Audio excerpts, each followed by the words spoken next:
कभी रुककर सोचा है कि हमारे हाथ में जो फोन है या जो जीन्स पहनी है उसकी असली कहानी क्या है। आज हम रोजमर्रा की चीजों के पीछे छिपी उस विशाल अदृश्य कहानी को खोलेंगे। एक ऐसी कहानी जो हमें दुनिया भर के लोगों और जगहों से जोड़ती है। जी हाँ, ये वैश्वीकरण की कहानी है। हमारा ये सफर 4 हिस्सों में बटा होगा।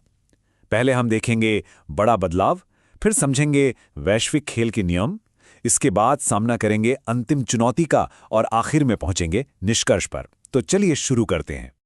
तो हमारी कहानी शुरू होती है एक बहुत बड़े बदलाव से, एक ऐसी दुनिया से जो आज की दुनिया से बिल्कुल अलग थी। अगर हम कुछ दशक पीछे जाएं तो भारत की सड़कों पर बस एम्बेसडर और फियाट जैसी गिनी चुनी कारें ही दिखती थीं। लेकिन आज, अरे वाह, दुनिया की लगभग हर बड़ी कंपनी की कारें हमारे बाजारों में मौजूद हैं। और ये सिर्फ कारों की बात नहीं है, फोन से लेकर जूतों तक हर चीज में विकल्पों का जैसे सैलाब आ गया है। सवाल ये है कि ये सब हुआ कैसे? इस बदलाव के पीछे जो सबसे बड़ी ताकत है वो हैं बहुराष्ट्रीय निगम, यानी एमएनसीज।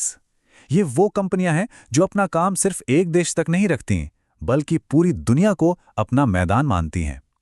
इनका मकसद एकदम साफ है, जहां भी सस्ता मजदूर और कच्चा माल मिले वहीं उत्पादन करो, ताकि लागत कम हो और मुनाफा ज्यादा से ज्यादा हो। तो ये एमएनसीज अपना ये ग्लोबल गेम आखिर खेलती कैसे हैं? चलिए अब इनके तरीकों और रणनीतियों को जरा और करीब से समझते हैं। जरा सोचिए कि ये उत्पादन को कैसे दुनिया भर के छोटे छोटे हिस्सों में बांट देते हैं। मान लीजिए एक बड़ी एमएनसी अपने प्रोडक्ट को अमेरिका में डिजाइन करती है, उसके पुर्जे चीन में बनवाती है क्योंकि वहां उत्पादन सस्ता है। फिर उन्हें मेक्सिको या पूर्वी यूरोप में असेंबल करवाती है ताकि वो अमेरिका और यूरोप के बाजारों के करीब रहे। और आखिर में कस्टमर केयर की सेवाएं भारत से चलवाती है, जहां कुशल और अंग्रेजी बोलने वाले युवा आसानी से मिल जाते हैं। इस एक स्ट्रैटेजी से वे अपनी लागत 50 से 60% तक कम कर लेते हैं। कमाल है ना? किसी नए बाजार में घुसने के लिए एमएनसीज के पास कई रास्ते होते हैं। कभी वो लोकल कंपनियों से पार्टनरशिप करती हैं, उन्हें पैसा और नई तकनीक देकर। लेकिन उनका सबसे ताकतवर हथियार है लोकल कंपनियों को खरीद लेना। जैसे अमेरिका की विशाल कंपनी कारगिल फूड्स ने भारत की पारख फूड्स को खरीद लिया। पारख फूड्स का जो सालों से बनाया हुआ मार्केटिंग नेटवर्क था, वो रातों रात कारगिल का हो गया। और देखते ही देखते वो भारत में खाने के तेल के सबसे बड़े उत्पादक बन गए। विदेशी व्यापार बाजारों को कैसे एक कर देता है, इसका सबसे अच्छा उदाहरण है चीनी खिलौनों की कहानी। जैसे ही व्यापार के दरवाजे खुले, चीनी खिलौने भारतीय बाजारों में छा गए। वो सस्ते थे, डिजाइन में नए थे। नतीजा क्या हुआ? साल भर के अंदर ही 70 से 80% दुकानों से भारतीय खिलौने गायब हो गए। ग्राहकों के पास तो अब ज्यादा और सस्ते विकल्प थे, लेकिन हजारों भारतीय खिलौना बनाने वालों का काम ठप हो गया। अच्छा, ये सब इतनी तेजी से मुमकिन कैसे हुआ? इसके पीछे 2 मुख्य इंजन थे। पहला, टेक्नोलॉजी। तेज जहाज़ों और कंटेनरों ने सामान को दुनिया भर में भेजना सस्ता और आसान कर दिया, और इंटरनेट ने तो जानकारी को सेकंडों में कहीं भी पहुंचा दिया। दूसरा इंजन था उदारीकरण। 1991 के आसपास भारत सरकार ने विदेशी व्यापार पर लगी कई बाधाएं हटा दी और ग्लोबल कंपनियों के लिए भारत आने का रास्ता खोल दिया। इस ग्लोबल खेल का एक रेफरी भी है, विश्व व्यापार संगठन यानी WTO। इसका काम है व्यापार के नियम बनाना। कहने को तो ये नियम सबके लिए बराबर होने चाहिए, पर अक्सर देखा गया है कि अमीर देश अपने किसानों को भारी मदद देकर नियमों को तोड़ते हैं, जबकि विकासशील देशों पर बाजार खोलने का दबाव डालते हैं। जैसा कि ये उदाहरण दिखाता है, कई देश सवाल पूछते हैं, क्या ये वाकई एक निष्पक्ष व्यापार है? तो इस पूरी कहानी का सबसे अहम पहलू ये है कि वैश्वीकरण का असर सब पर एक जैसा नहीं हुआ है। इसके कुछ साफ विजेता हैं और कुछ ऐसे भी जो इस दौड़ में पीछे छूट गए। शहरों में रहने वाले संपन्न ग्राहकों को फायदा हुआ, उन्हें कम दाम में बेहतर चीजें मिली। बड़ी भारतीय कंपनियों ने भी इस चुनौती से सीखा और टाटा मोटर्स जैसी कुछ कंपनियां खुद ग्लोबल खिलाड़ी बन गईं।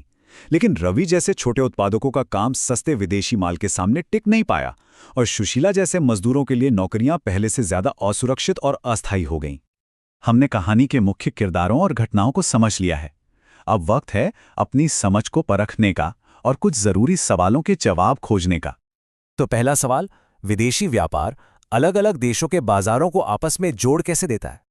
जवाब सीधा है। जब व्यापार होता है तो ग्राहकों के पास विकल्प बढ़ जाते हैं। अब भारत में बनी कार का मुकाबला जर्मनी में बनी कार से होता है। इससे धीरे धीरे एक जैसी चीजों की कीमतें दुनिया भर में लगभग बराबर होने लगती हैं और उत्पादकों को अब सिर्फ अपने पड़ोसियों से नहीं बल्कि पूरी दुनिया से मुकाबला करना पड़ता है। इस तरह दुनिया के कोने कोने में बसे बाजार एक दूसरे से जुड़कर एक विशाल ग्लोबल मार्केट बना देते हैं। दूसरा सवाल, और शायद सबसे महत्वपूर्ण, वैश्वीकरण का असर सब पर एक जैसा क्यों नहीं हुआ? इसका कारण है अवसरों की एक गहरी खाई। जिन लोगों के पास अच्छी शिक्षा, हुनर और पैसा था, वे वैश्वीकरण से पैदा हुए नए मौकों का फायदा उठाने में कामयाब रहे, लेकिन जिनके पास ये संसाधन नहीं थे, वे इस तेज रफ्तार कंपटीशन में पीछे रह गए और उन्हें इसका नुकसान उठाना पड़ा। तो इस कहानी के अंत में हम कहाँ खड़े हैं? क्या वैश्वीकरण अच्छा है या बुरा? शायद ये सही सवाल ही नहीं है। असली सवाल ये है कि यहाँ से आगे का रास्ता क्या है। देखिए, वैश्वीकरण अब एक सच्चाई है, इसे वापस नहीं लिया जा सकता। असली चुनौती इसे ज्यादा न्यायसंगत बनाने की है। एक ऐसा वैश्वीकरण जिसके फायदे सब तक पहुंचे, सिर्फ कुछ लोगों तक नहीं। इसमें सरकारें सबसे बड़ी भूमिका निभा सकती हैं।